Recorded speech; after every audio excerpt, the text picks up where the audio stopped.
I'm Amanda Ruiz. I just turned 33 last month, and for most of my adult life, I truly believed I was the reason my family made it through.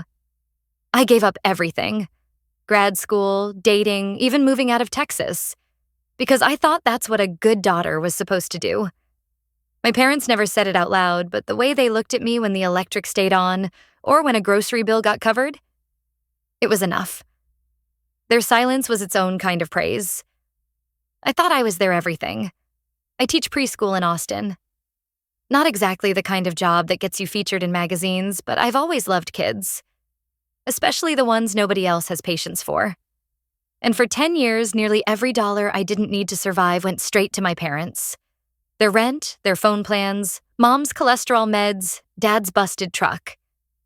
I didn't question it. Not once. Even when my friends asked how I still lived with my parents or why I never traveled or why I was still wearing the same winter coat from undergrad, I laughed it off. They need me. It's fine. But it wasn't fine. I just didn't know that yet. Everything shifted the day I opened my bank app to pay for a last-minute field trip for my class. There was a new transfer listed in my history. $1,200 sent to a D. Ruiz. Not my dad. His name's Manuel. And definitely not my mom. I stared at the name for a long minute, trying to remember if I'd ever met a cousin or family friend with that name. Nothing came up. At first, I thought it was fraud. I called the bank. They confirmed it was an internal transfer, authorized through my own linked account. They even sent me the timestamp and IP address. It came from the desktop in our living room. My stomach dropped. When I asked my mom about it that evening, she didn't miss a beat. "Oh, that? Some kind of banking glitch. I'll talk to your dad about it." No eye contact. She went right back to slicing peppers like I hadn't just told her someone had taken over $1,000 out of my account. But something shifted in me in that moment. It wasn't just the money. It was the way she said it. Too calm. Too smooth. Like she'd been expecting this conversation and already had a script ready. That night, while they were asleep, I opened my laptop and changed every password I had. I started combing through years of statements.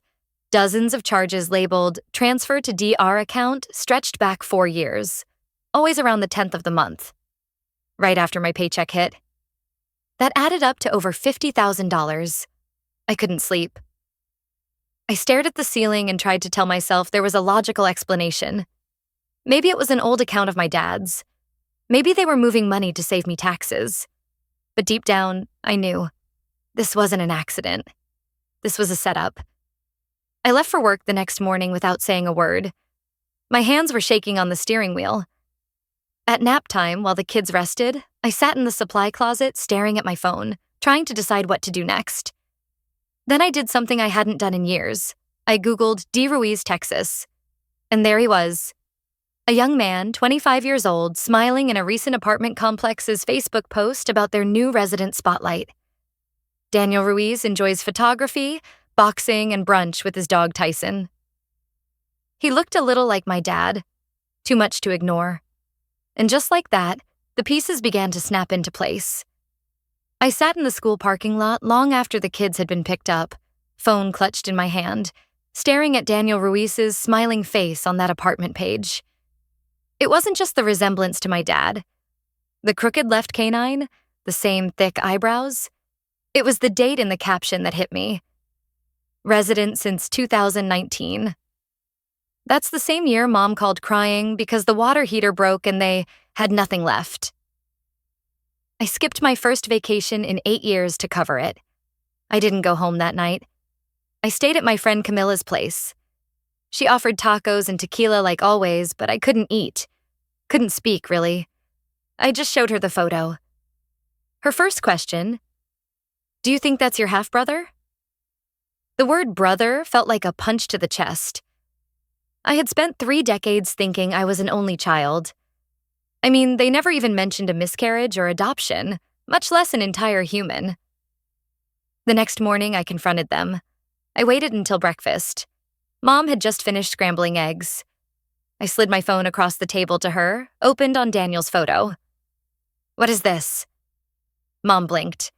Dad didn't even flinch. "Where'd you get that?" she asked, folding her arms. "Who is he?" My voice was quiet. I wasn't yelling. I was beyond yelling. They exchanged a look. A long one, like two actors silently reviewing the script they'd rehearsed but hoped they'd never need. He's your brother," Mom finally said. Her voice was flat. She didn't even try to soften it. My legs went numb. "Half-brother," Dad added quickly, like that made it better. "From before you were born." His mom left. "We didn't think you'd ever find out." I stared at them. I was 33. I'd given them my 20s, my dreams, my damn credit card. And they still didn't think I deserved the truth? "For 4 years," I said slowly, "you've been sending him money." "From my account." Dad rubbed his face like he was the one tired. He had a rough start, dropped out of school, got into some trouble. We were just helping him out. With my paycheck, I wanted to scream. With the money I gave up every single month while living in the guest room of a house I paid for. But I didn't scream. I just stared. Then Mom said it. "You have a stable job, Amanda. You don't have kids. You don't need that much." That broke something in me. Because she was right, I didn't need much. I'd convinced myself of that. I'd stopped dreaming big a long time ago. But hearing it said out loud, hearing my own mother reduce my sacrifices to spare change, lit a fire I didn't know I had left. I stood up, heart pounding. "Is that why you never asked me if I was okay? Never asked why I haven't dated in years or why I haven't bought a new pair of glasses since college? Because I don't need much?" They didn't answer. Just sat there, looking vaguely sorry, but mostly just uncomfortable. Like I'd ruined their Saturday. "I want it to stop," I said. "All of it. The transfers, the secrets. Whatever this twisted setup is, I'm out." "You're overreacting," Dad muttered. "He's your blood." I laughed. Not because it was funny, because it was insane. "He's your secret. That's all he ever was. Don't put that on me." I left the house with just my tote bag and a burning in my chest that didn't go away for days. Later that week, I pulled every bank statement I had and filed for a full forensic audit. Turns out they hadn't just been funding Daniel's rent. They'd also used my money for a car lease in his name. A lease I never signed off on. I sat on the floor of my apartment, surrounded by papers, phone in one hand, the bank on speaker, and realized something brutal. My own family had been robbing me blind. Not because they were desperate, but because they knew I wouldn't ask. Because they knew I loved them.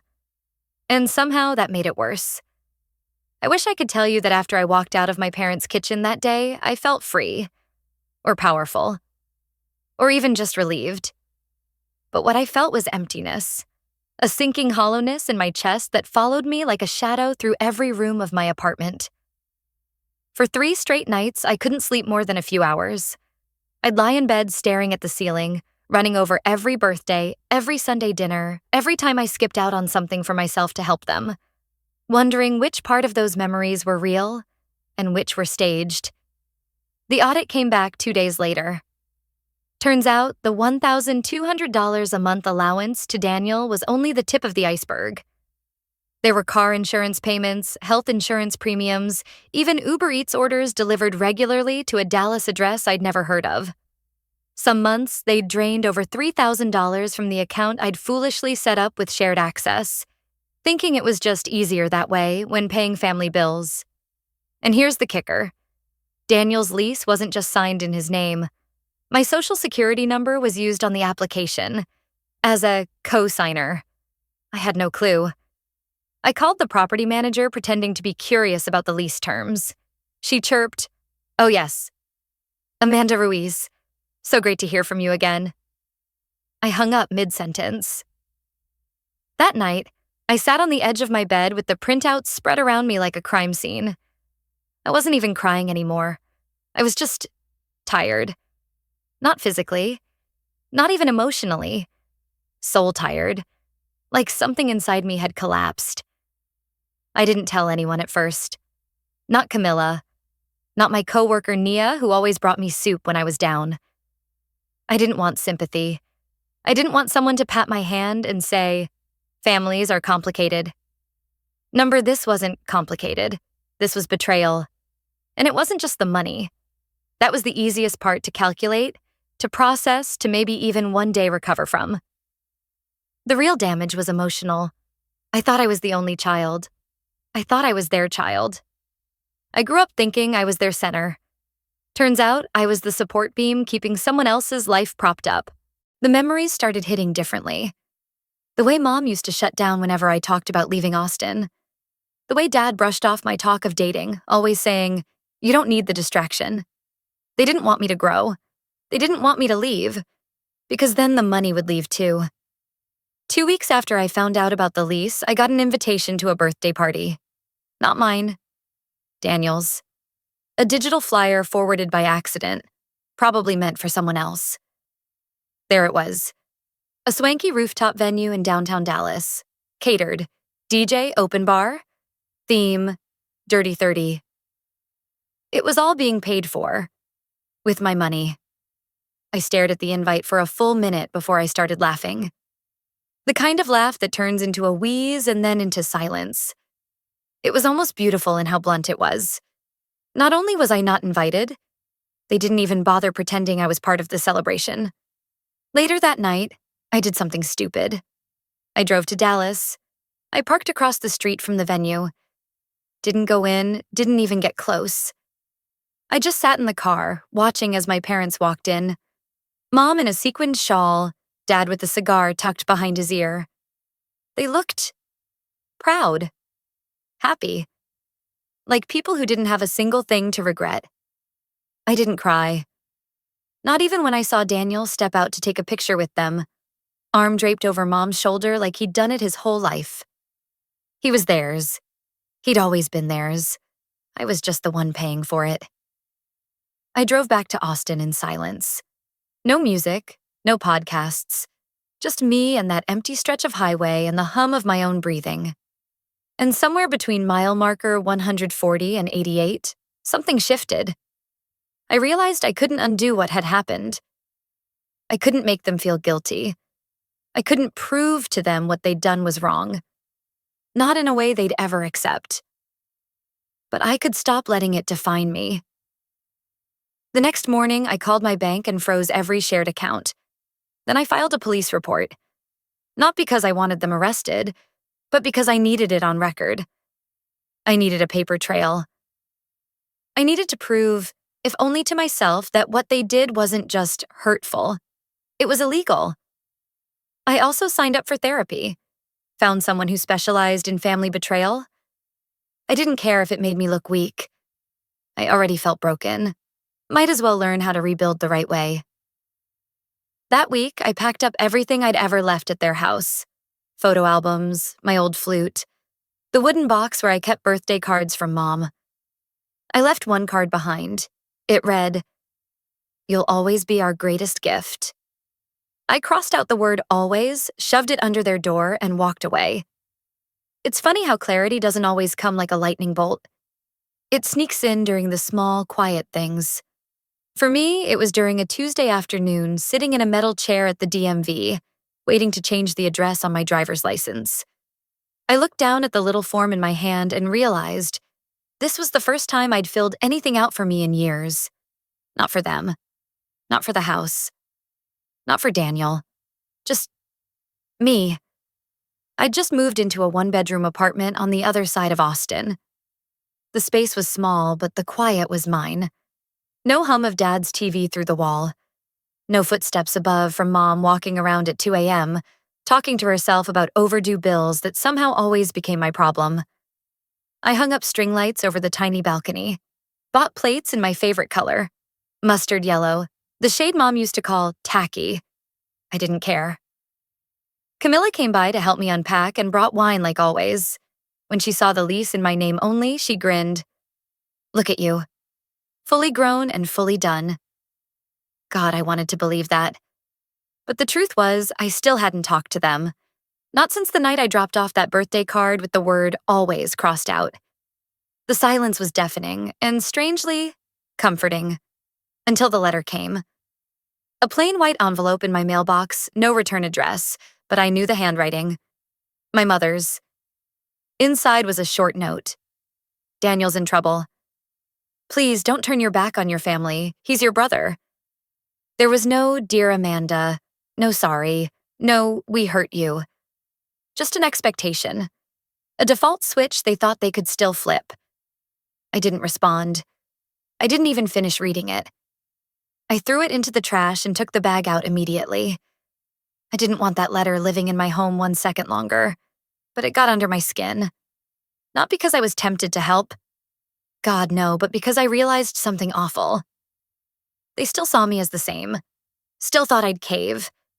That I'd fold the minute they dangled the word family like it meant something. So I did something they wouldn't see coming. I called my cousin Letty in San Antonio, my dad's niece. We hadn't spoken in a while, but she'd always had her own issues with the family. She picked up on the second ring. Hey, Prima, she said, voice cautious. Hey, I need to ask you something, and I need you to be honest. I told her everything. The stolen money, the lease, Daniel, the fake cosigner, the lies. There was a pause. Yeah, she said quietly. They did that to my mom once. Took out a card in her name she found out when the collection agency called. I felt my hands go cold. Why didn't you say anything? I asked. Because nobody ever believes you when it's family, she said. They make you feel crazy. That conversation lit something in me. Not rage, not even sadness. Strategy. I started documenting everything. Every withdrawal, every unauthorized charge, every time my SSN had been used without consent. I created a timeline, built a folder, physical and digital, called my bank's fraud department, talked to a credit lawyer, and then I did what they would have hated most. I reported it to the IRS, to the credit bureaus, to the police. Every system they'd counted on me not to involve, because I wasn't their quiet little ATM anymore. And no, I didn't press charges. I made that clear. But I wanted it on record. I wanted them flagged in every system so that if they ever tried this again, with me or anyone else, there'd be consequences. That was my revenge. Not screaming in their faces, not burning bridges with drama, just removing the power they used so freely and watching the system do what I never could. Say no. A week later, I got an email from Daniel. The subject line just said, I didn't know. I almost deleted it, but curiosity got the better of me.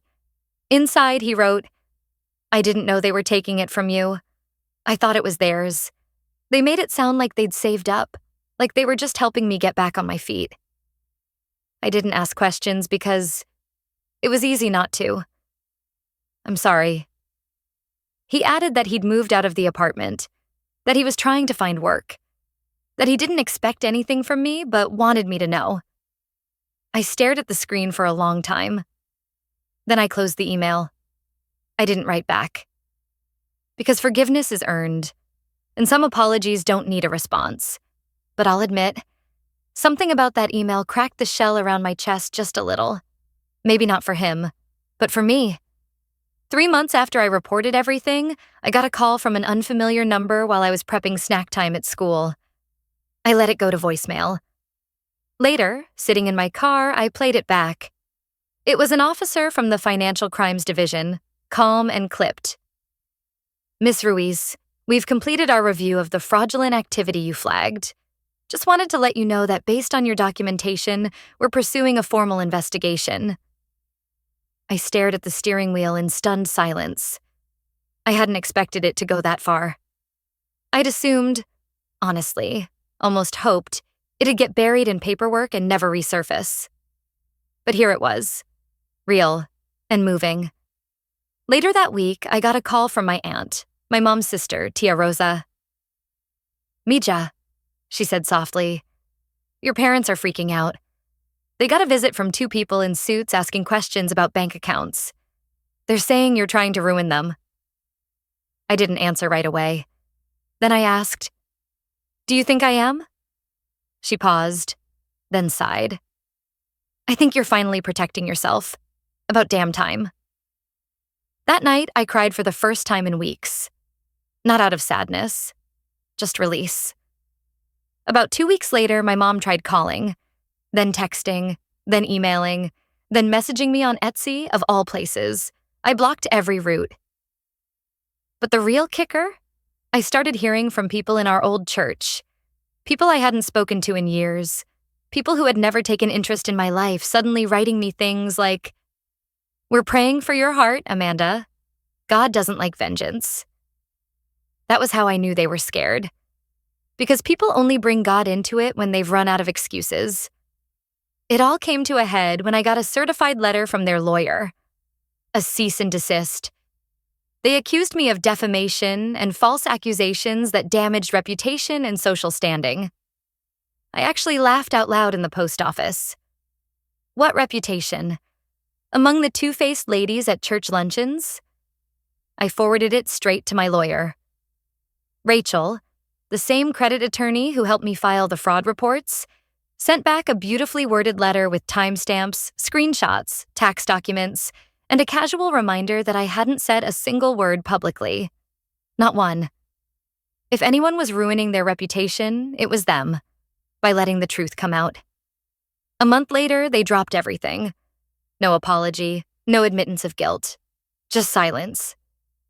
And that was the sweetest part. No fanfare, no dramatic, "please forgive us" moment. Just the quiet collapse of the narrative they'd spent years building. That I was the good daughter, obedient and useful. Quiet and generous. Always there. I wasn't any of those things anymore. Daniel reached out again. Once. Said he'd gotten a job at a car rental place and moved into a small studio. I didn't reply. I wished him well in my head and let it go. Sometimes justice doesn't come with courtrooms or handcuffs. Sometimes it's just a boundary so solid, even guilt can't get through. I kept going to therapy. I kept showing up for myself. Bought a new mattress, slept through the night again, painted my nails bright blue just because. And last month, something wild happened. My old landlord, back from the house I lived in with my parents, called to say they'd moved out. Said the rent was unpaid for 3 months and the house was left in rough shape. "I know this is awkward," he said, "but they listed you as a reference." I hung up, not out of anger, out of peace. I wasn't a reference, I wasn't a bridge. I was a wall now. And they'd built it brick by brick themselves. Looking back now, I think the hardest part wasn't what they did. It was accepting that the people you'd give everything to won't always give you love in return. Sometimes they just take, and take, until there's nothing left but your name on a lease you didn't sign. But I'm done being quiet. Done being useful. Here's what I know now. You can still love your family and walk away. You can forgive people and never let them near your bank account again. You can protect your peace without needing anyone's permission. If you've ever been the responsible one, the helpful one, the one people assumed wouldn't say no, I see you. And I hope this story reminds you that you deserve protection too. You deserve the same loyalty you keep giving. If any part of this hit home, feel free to share your own experience in the comments. I'm not the only one this has happened to. I know that now. And if you'd like to hear more real stories like this, you're welcome to stick around. No pressure, no noise, just real talk, from one survivor to another. Thanks for walking through this with me. I didn't burn the bridge, I just bricked it shut. And honestly, it's quieter on this side.